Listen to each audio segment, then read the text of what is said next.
Welcome. This podcast is an exploration into being human and what's possible when there's less attention on the noise in our heads. Warning.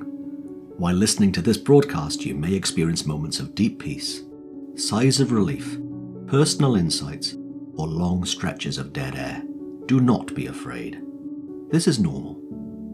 Under the Noise with Win Morgan and Kate Roberts.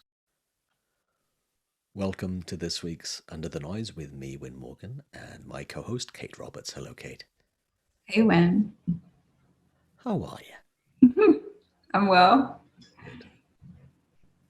Good. So just before we started, we had our usual chat, which was, what are we going to talk about today?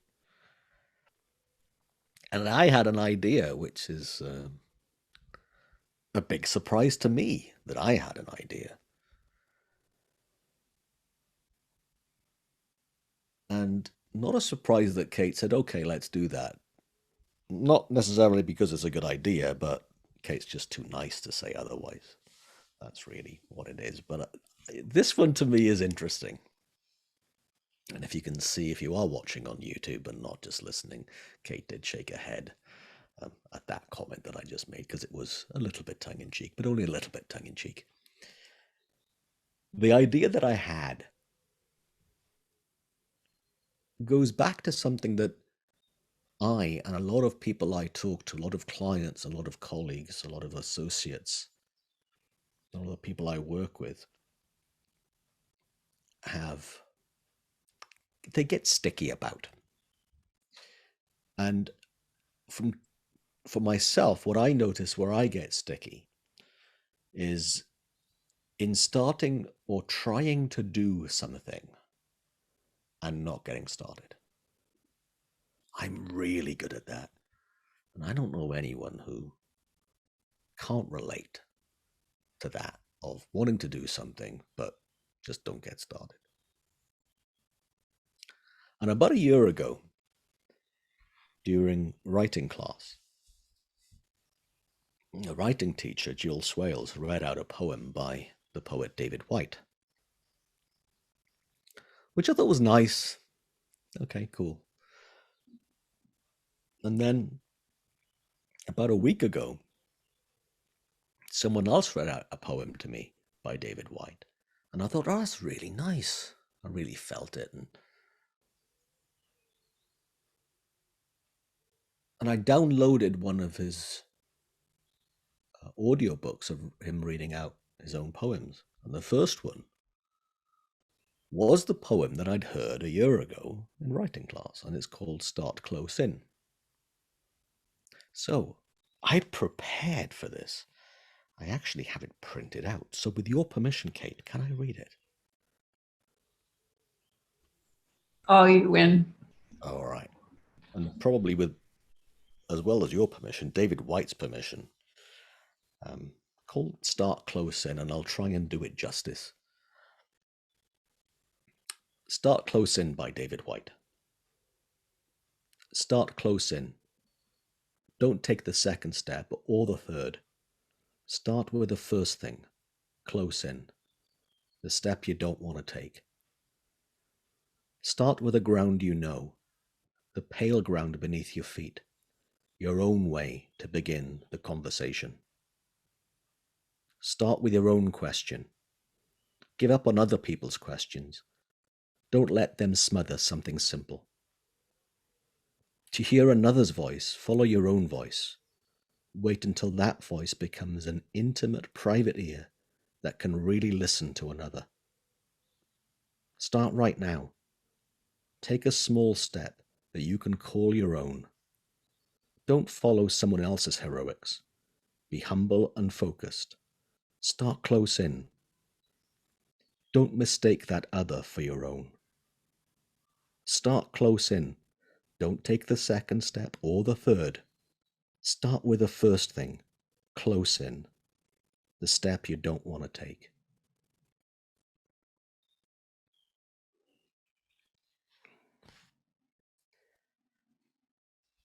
If I remembered that every time I get stuck, I wouldn't get stuck.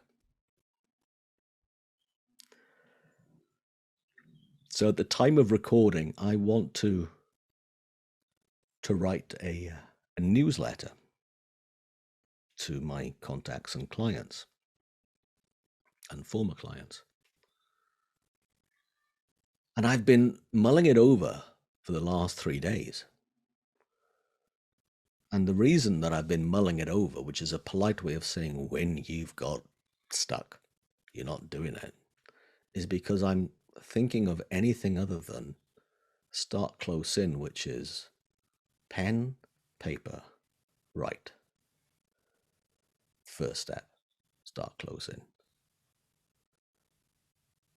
Because I'm thinking about it being good, being profound, being smart, touching people who read it, being valuable, all that stuff. I'm not even on step 3. I'm on step 303.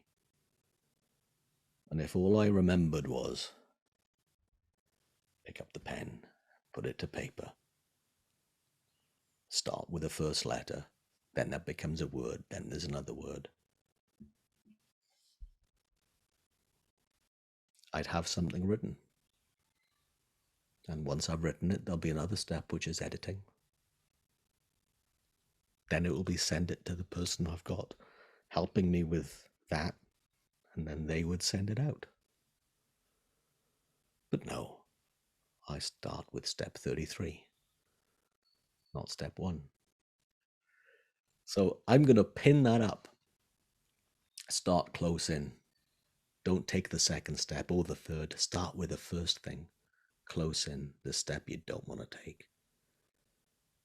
I could staple that to my forehead, and it would do me the world of good to remember that.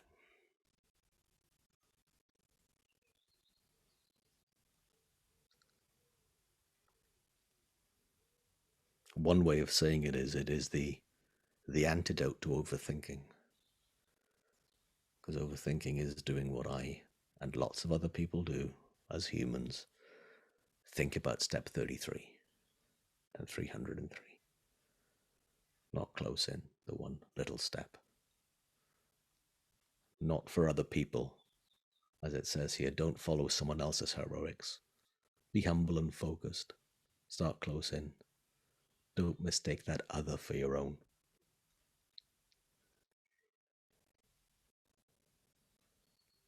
So wise. I think that poem really speaks to me.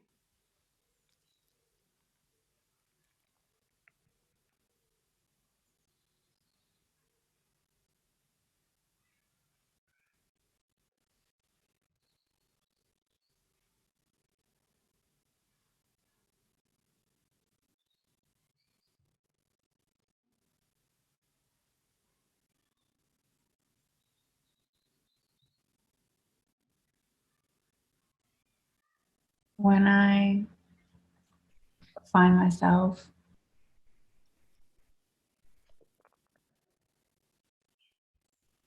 not moving forward,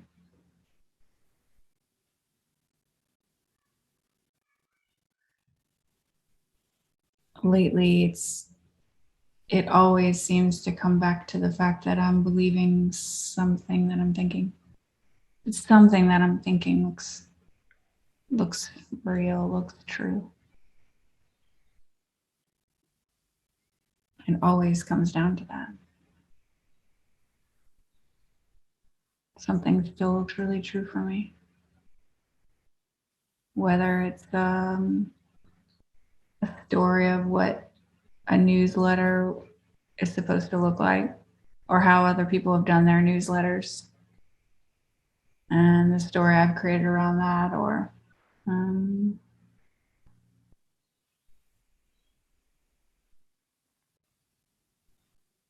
that it'll be uncomfortable, or it means doing things I don't really want to do, and it just goes on and on.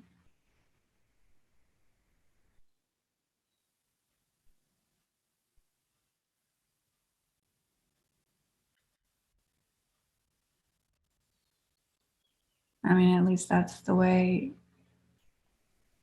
it really looks for me. And the thing is, I can't really see anything new on that yet. Because it looks real. And when it doesn't look real, I move through it and it's easy. Like I'm not pushing through anything or forcing anything. And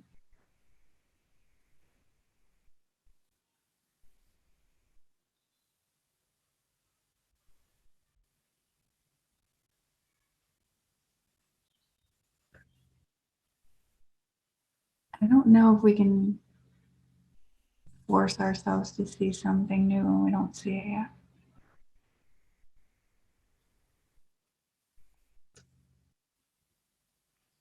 But to the poet's point,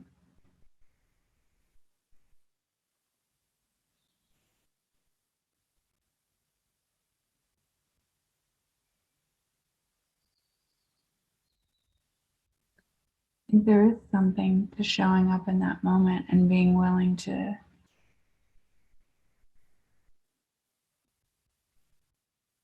maybe just notice the story we're making around it. Not need to change the story or be any different. Maybe just notice, oh my gosh, I've got a whole thing around this.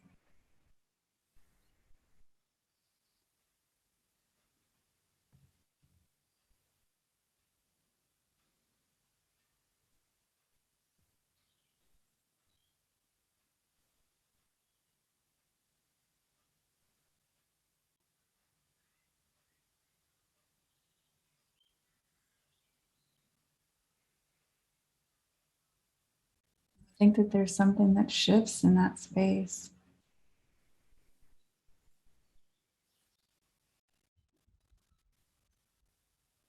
Curiosity, you know, when you sit in that and you notice you got it going on and you're like, man, isn't that funny? And kind of get curious about it, explore it.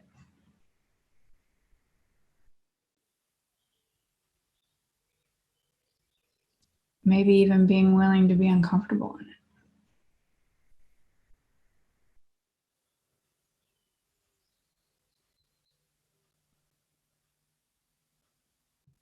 We're these creatures where we create stories about what's uncomfortable and then we don't want to sit in that feeling. We don't want to be uncomfortable. So we'll find things to do or be or say that keep us out of that. But I wonder, and I don't know this for sure, obviously, but I wonder if there's something about just being willing to feel that and get curious about it.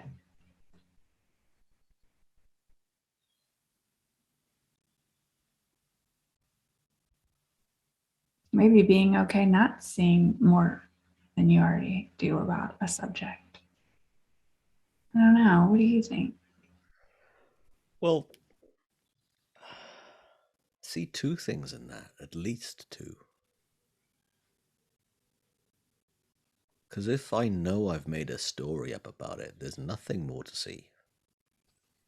It's like, oh, it's an illusion. What do you do with an illusion? Huh? What do you do with something that doesn't exist? Okay. Then there's clearly in what you said and what I said too is that there's clearly some residual this is real, not a story going on. Or this feeling has meaning to it. And I think it's the second one for me that I notice is that I would love to have more of a separation between how I feel and what I do. I don't feel quite ready for this.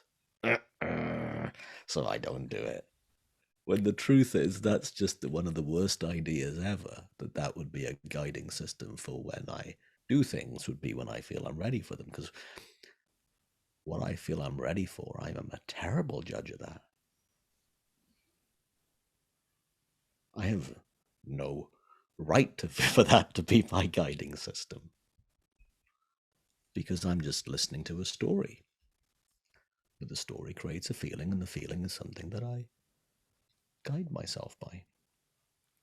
And being a human, I don't think I'm going to transcend that, but I can see a little bit more as time goes on, that just chips away at how my insecure feelings, my thinking about step 3 and 303 and what other people will think of my step 304, that starts to make a lot less sense of how to live my life and what I do with it.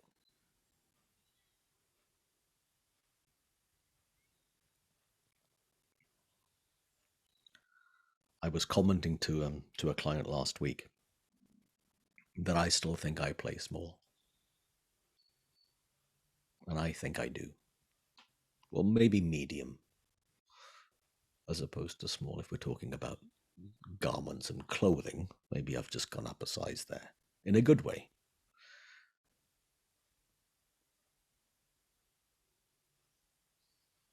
And I've been puzzled by this in the last week or so. What would it be like if I didn't believe any story I have about me and my capability and how life would play out in the future? What if I didn't buy any of it? What if I wasn't guided by those insecure feelings? I just wonder.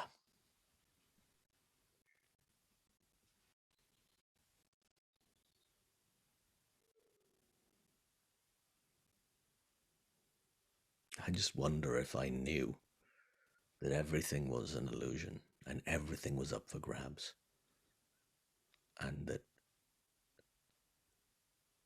it really is just lots of stuff that don't exist. The story of me. What I would do, I don't know.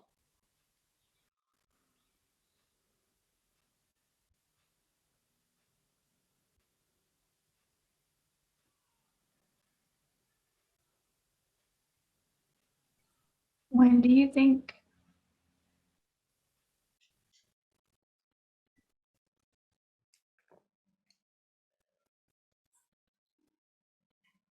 whether or not you play small or not has anything to do with you? Whether I think I play small or not, whether it has anything to do with me. No idea is the first answer and probably my last too, although probably between the first and last I'll make up something else. Let me think about that. Do I think I've got anything? The only thing I think I have some agency in, some say in, is do I continue to look to the word that you've used a few times today? Get curious about. Open mindedly curious about things. Things being the catch all word for lots of things. But if I was open mindedly curious about me, life, feelings, thought appearing real, stories, and the truth of my illusory stories that just look and feel real. If I just stay curious, I'll see more, and more will fall away. That's been my experience of the last 10 years anyway, or probably longer than that. The last 10 years of my inquiry into what Sydney Baxter Sky had discovered of the three principles, then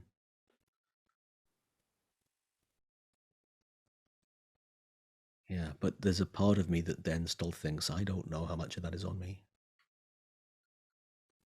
I think curiosity is an innate, non-Win Morgan thing.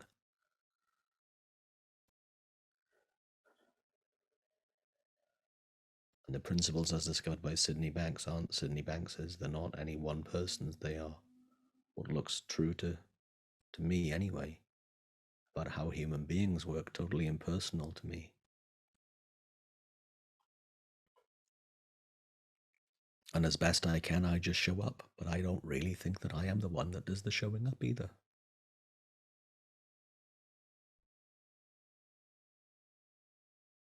And I can easily get very heady into that. And then I remember I can get heady over it, and then I'm out of it again.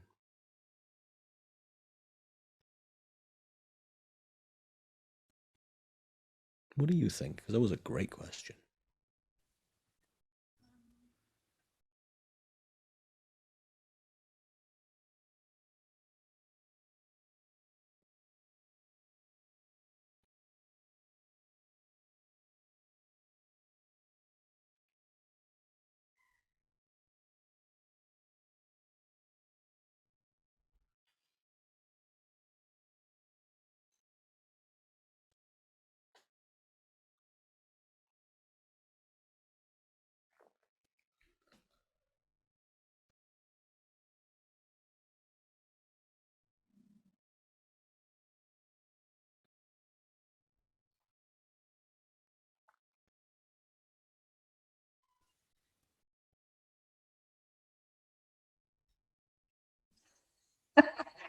A little bit like you.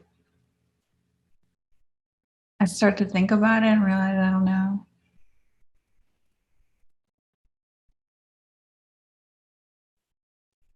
Yeah.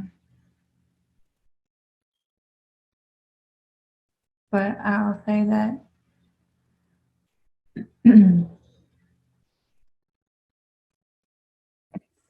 at the moment, it's looking a little bit like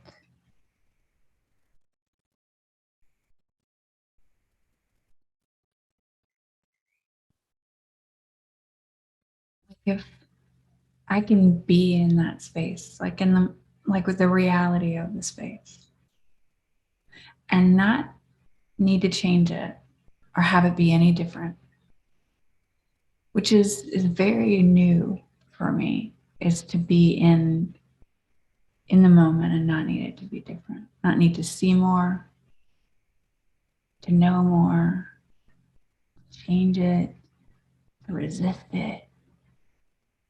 Like if I can actually just be there.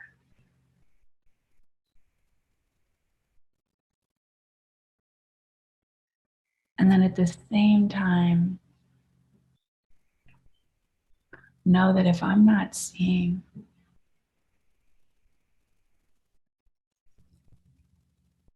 the perfection, it's only because there's more to see.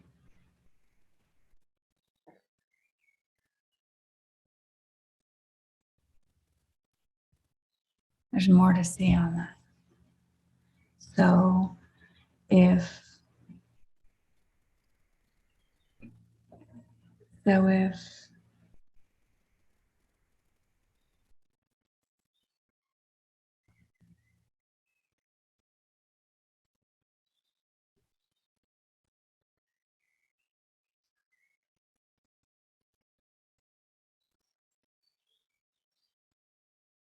is something that I'm not seeing,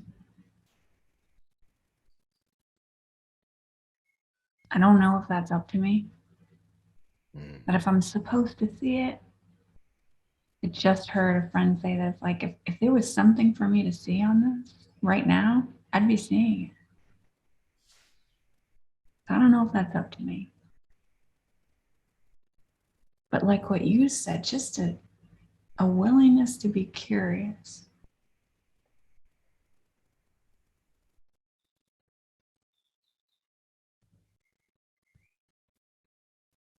A willingness to just experience whatever's happening in the moment.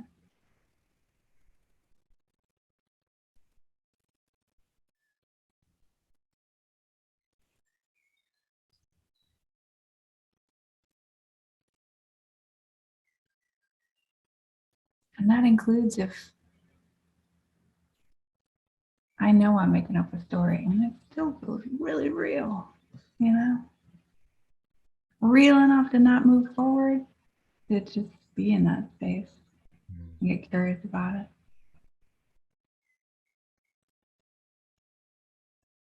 Because I'm not sure if what looks real, I'm not sure if that's really up to me. I think we pick stuff up along the way in our life, beliefs and ideas and habitual thinking. Like that's just kind of part of being alive.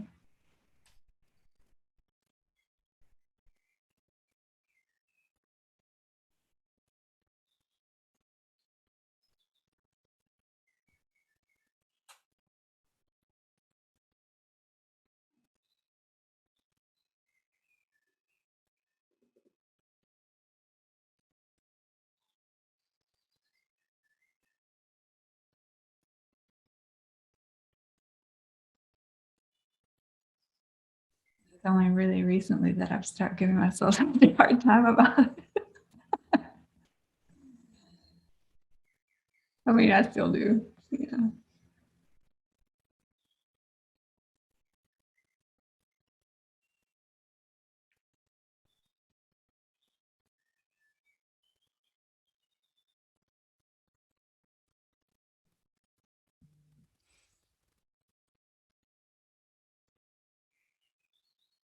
Just occurred to me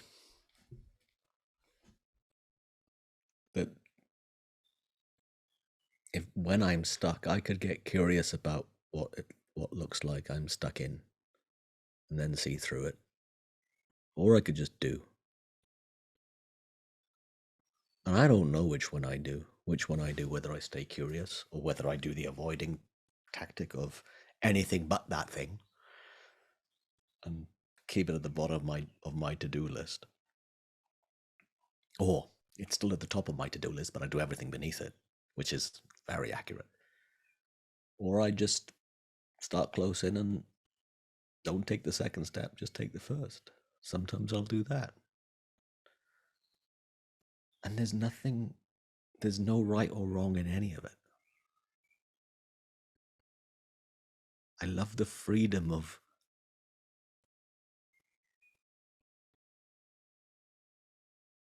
that's life.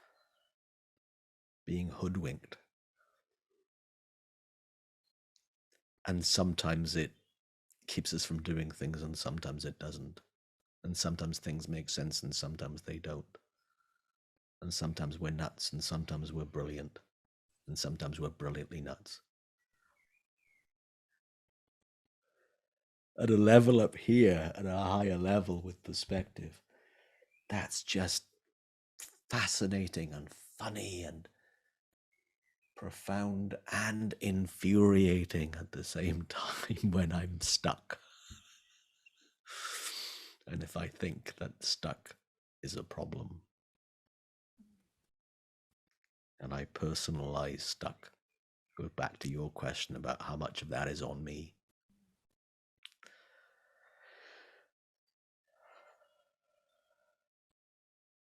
It's a fun thing to explore. Yeah.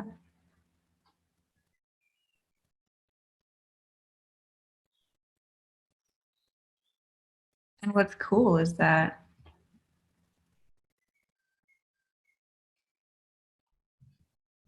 at least I think, especially when I'm not in it, right? What's cool is that you could be in that space where you still haven't written your freaking newsletter, and yet that space feels completely different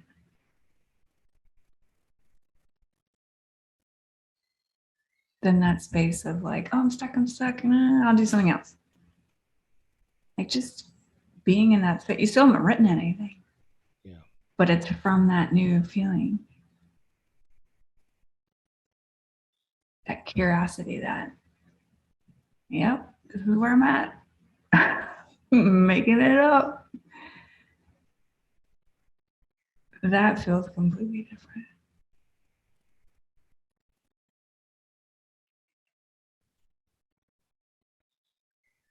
And I think that's where that happens, that anything could happen from that space, including not doing it. Yeah. Right. But it also shows, by the virtue of there can be a completely different feeling to it, it shows that the newsletter has got nothing to do with anything. Yeah. Because if we can be have such a different feeling about the thing, then the thing isn't the cause of the feeling. And that's just a lovely thing to be reminded of. And as you said, whether it gets done or it doesn't. Yeah.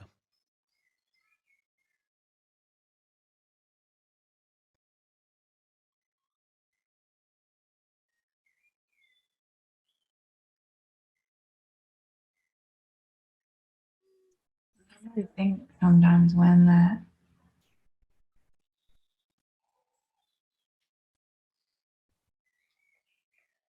that's when we really start to see that getting caught up is actually our invitation back home.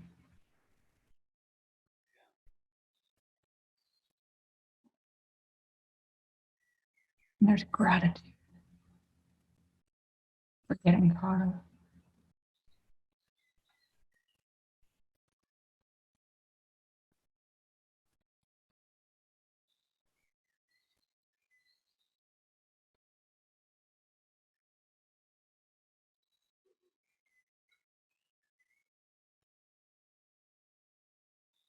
I think gratitude is a natural byproduct of having seen something, as opposed to let me do gratitude. It's a sign of, wait, I've seen something if I'm grateful.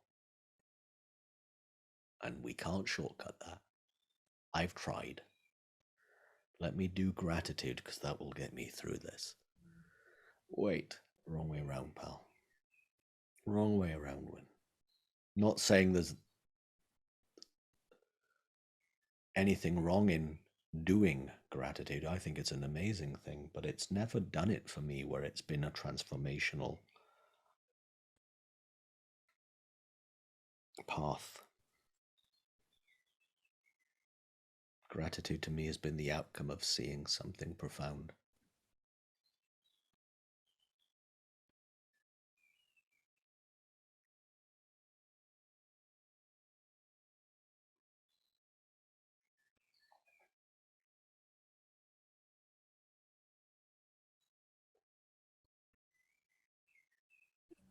We just are.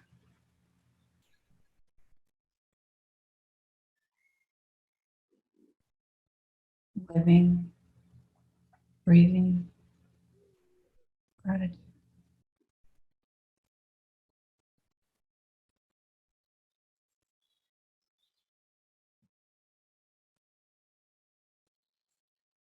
Just let go of the noise long enough to remember that.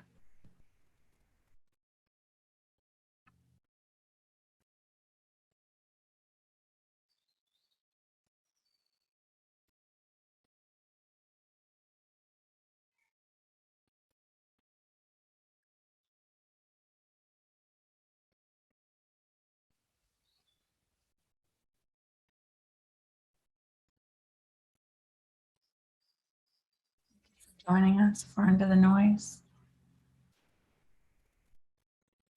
We have gratitude for you. I'm Kate Roberts, and I'm here with Win Morgan. Thanks, Win. Thanks, Kate. Thanks for joining us.